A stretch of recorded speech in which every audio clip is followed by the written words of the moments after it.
আর 27শে মে সোমবার সকাল এখন 7:20 মতন বাজে। তো আজকে প্রচুর বৃষ্টি হচ্ছে, সাথে হালকা হাওয়াও রয়েছে। কালকে যেহেতু রেমাল হয়ে গেছে, তার রেশটা এখনও কাটেনি। তো গুড মর্নিং বন্ধুরা, কেমন আছেন সবাই? সাহা সেশন ফ্যামিলির নতুন আরও একটি ব্লগে আমি আপনাদের সবাইকে স্বাগত জানাই।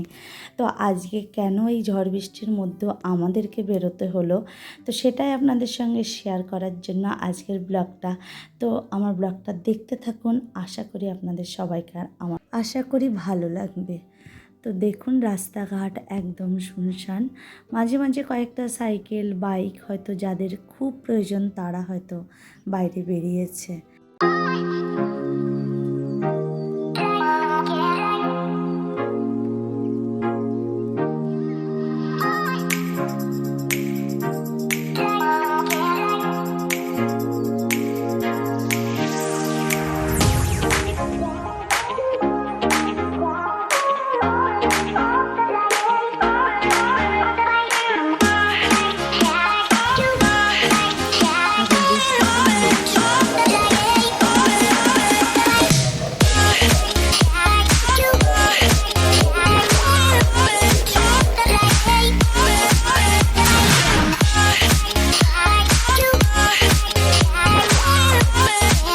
তো আমরা প্ল্যাটফর্মে চলে এসেছি, আর 1 নম্বর থেকে একটা ট্রেন বেরিয়ে গেল। তো সবাই একসাথে মিলে আবার ট্রেনে উঠেও গেছিলাম। বাট এখন যেখানে দেখছেন এখানে হলো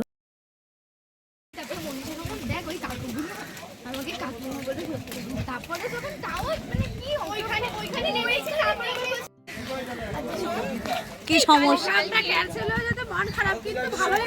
না না, হ্যাঁ বৃষ্টিটা দারুণ লাগছে কিন্তু হ্যাঁ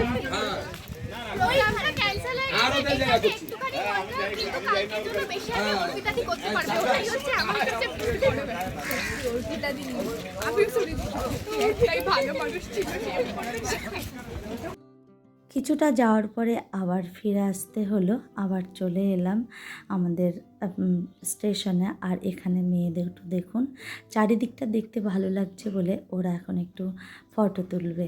তাই প্রথমে আগে মেয়ের বন্ধু তুললো, এখন আবার বলছে যে মেয়েকে তুলে দেবে। তো কিভাবে তুলতে হবে সেটা আবার মেয়ের বন্ধু মেয়েকে দেখিয়ে দিল। পাগলামো ছাড়া কিছুই নয়। আর কখনো কখনো এই পাগলামোগুলোর সঙ্গে আমি সাথ দিই, তার কারণ হচ্ছে এই সময়টা তো আমরাও বেরিয়েছি। এখন মাঝখানে আরেকটা জায়গায় গেছিলাম, সেখান থেকে এখন বাড়িতে চলে এলাম। আর দেখুন জলে থই থই করছে চারিদিকটা।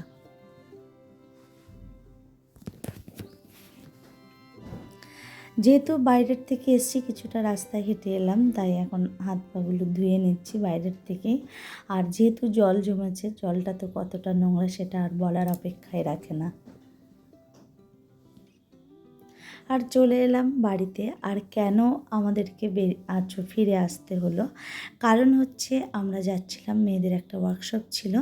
তো কিছুটা যাওয়ার পরেই আমাদের কাছে ফোন এলো যে আজকে হচ্ছে না, আপনারা বাড়িতে ব্যাক করুন। তাই আমরা আবার ফিরে এলাম। মাঝখানে আরেকটা জায়গায় যেখানে গেছিলাম সেখানে ওরা গিয়ে আবার একটুখানি রিহার্সাল করে নিল। আর বাড়িতে এসে দুপুরের খাবার খাবো, তাই ডিম অমলেট করে নিচ্ছি। রান্না যেহেতু বিশেষ কিছু হয়নি, ডাল আলু সিদ্ধ আর ডিমের অমলেট। আমি এই পার্সেলটা খুলবো, আর পার্সেলটা এসছে 4:30 নাগাদ, যখন প্রচণ্ড পরিমাণে বৃষ্টি হচ্ছিল। তো পার্সেলটা খুলতে খুলতে আমার মনে হলো যে মানুষের পেটের দায় বড় দায়। কারণ যখন মানুষ ঘর থেকে বেরোতে ভয় পাচ্ছে, তখন তারা পেটে দুমুঠো খাবার দেওয়ার জন্য তারা বেরিয়েছে পার্সেলগুলো বাড়ি বাড়ি দিয়ে আসার জন্য। পেট বোধহয় ঝড় জল বৃষ্টি তুফান কিছুই মানে না, পেট চায় তাদের সময় মতো খাদ্য। মানুষের জীবনটাই হয়তো এরকম, আর সেই কারণে মানুষকে সব কিছু উপেক্ষা করে চলে যেতে হয় তার কর্মস্থলে। ভীষণ খারাপ লাগছিল, কিন্তু কিচ্ছু করার নেই। আমিও তো সেই রকমই একজন মানুষ। তো খারাপ লাগলেও খারাপ লাগাটা মনের মধ্যে রেখেই এগিয়ে চলতে হয়, এটার নামই হয়তো জীবন। আর আমার এখানে এসছে এরিয়ালের একটা লিকুইড ডিটারজেন্ট, যেটা ওয়াশিং মেশিনের জন্য।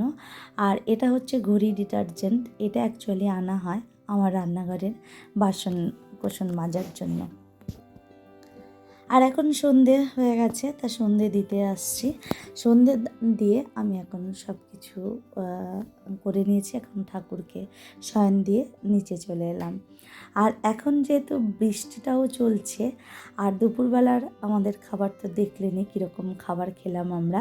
তো এখন আমি একটু পেঁয়াজি করে নেব, তার জন্য আমি পেঁয়াজগুলো কুচিয়ে নিয়েছি, সাথে নিয়ে নিয়েছি কিছুটা পরিমাণ কাঁচা লঙ্কা কুচি, একটু কালো জিরে, লবণ, বিট লবণ, হলুদ, আর বেশ পরিমাণটা একটু বেসন, আর তার সঙ্গে দিয়ে নেব কর্নফ্লাওয়ার। কর্নফ্লাওয়ারের পরিমাণটা একটু বেশি পরিমাণে দেব, তাহলে পেঁয়াজিটা একটু ক্রিস্পি হবে। আর আমি কিন্তু জল দিইনি, ভালো করে চটকে চটকে মেখে নিয়েছি। এবার আমি তেলটা গরম বসিয়ে আগে একটুখানি দেখে নিয়েছি একটা পেঁয়াজের টুকরো ফেলে যে কতটা গরম হয়েছে। এবার আমি একে একে সব পেঁয়াজগুলো দিয়ে দিলাম, আর আস্তে আস্তে করে এটাকে ভাজতে থাকবো যতক্ষণ পর্যন্ত একটু ব্রাউন কালার না হয়, ততক্ষণ পর্যন্তই ভাজবো। তেলটা দিতে ভীষণ পরিমাণে ভয় লাগে, তার কারণ হচ্ছে তেল খেলেই তো শরীরের খারাপ আছেই। সেই কারণে আরেকটু তেল দিলে হয়তো বেশি ভালো হতো, কিন্তু শরীরের কথা চিন্তা করেই তেলটা খুব বেশি দিনে একদম ডিপ ফ্রাই করতে পারিনি। যাই হোক, এখানে এই যে নিয়ে নিয়েছি পেঁয়াজি, আর মুড়ি নিয়ে নিয়েছি, আর সাথে নিয়ে নিয়েছি কাঁচা লঙ্কা। কাঁচা লঙ্কাটা যদিও আমার জন্য, আর মুড়িটা খাওয়ার কারণ হচ্ছে মুড়িটা গ্যাসটাকে অ্যাবজর্ব করবে তার জন্য, আর পেঁয়াজি খেলে গ্যাস হবে এটা অবশ্যম্ভাবী। আর এখন রাতের রান্না করছি। যেহেতু দুপুরের খাবারটা একটু অন্য টাইপের হয়ে গেছিলো, তো রাত্রিবেলা করে নেব খিচুড়ি। তাই আমি সবজি দিয়ে খিচুড়িটা করব বলে একটু আলু ভেজে নিয়েছি, কুমড়ো ভেজে নিয়েছি, আর ডাঁটা আর ঝিঙে, আর একটু টমেটো, আর নিয়ে নিয়েছি হাফ কাপ মতো গোবিন্দভোগ চাল, তার সঙ্গে একটু ডাল, আর মুগের ডালটাকে ভেজে একসঙ্গে ধুয়ে নিয়ে নিয়েছি। আর মেয়ে যদিও প্রথমটা একবার বারণ করেছিল যে না, আজকে খিচুড়ি করতে হবে না, কিন্তু পরক্ষণে আবার বলল যে না, খিচুড়িই করো। তার সঙ্গে যদিও সবজি করতে বলেছিল, কিন্তু আমি সবজি করব না বলেই সবজিগুলোকে ভেজে আমি খিচুড়ির মধ্যে দিয়ে দেব।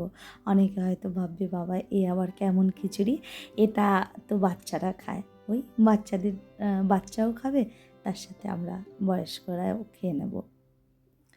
তো একদম সিম্পল ওয়েতে আমি খিচুড়িটা রান্না করছি।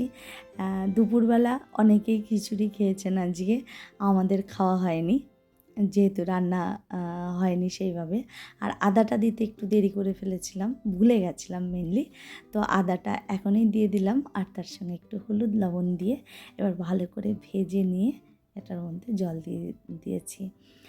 অ্যাকচুয়ালি আমি খিচুড়ি কখনো একদম পাতলা রান্না করতে পারি না, আর আজকে পাতলা রান্না করব বলেই আমি এইভাবে নিয়েছি, অল্প চাল ডাল নিয়ে।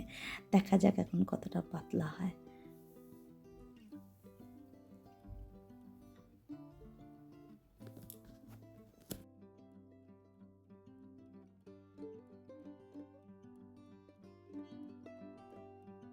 আর খিচুড়ি রান্নাটা কমপ্লিট হয়ে গেছে, আর আমি থালায় বেড়ে নিয়েছি 3 জনের জন্য। মেয়ে পড়ছে, এখনও আসেনি খেতে। আর রাত্রিবেলা এখন সময় 10:40 মতন বাজে। এখন টিভিতে নিউজ দেখবে আর বসে বসে খিচুড়িটা খাবে। সারাদিন টিভি যতটুকু দেখা হোক আর না হোক, 3 বেলা খেতে বসে টিভি চলবে এবং তার সাথে নিউজ চলবে। ওর বাপি থাকলে, আর ওর বাপি না থাকলে অন্য কিছু চলে। তো যাই হোক, চলুন আমরা আমাদের খিচুড়িটা আজকে রাতে খেয়ে নিই। আর আজকের মতো ব্লগটা এখানেই রাখছি। তো আপনারা সবাই ভালো থাকবেন, সুস্থ থাকবেন। আর আজকে কে কে খিচুড়ি রান্না করে খেয়েছেন অবশ্যই করে আমাকে কমেন্টে জানাবেন।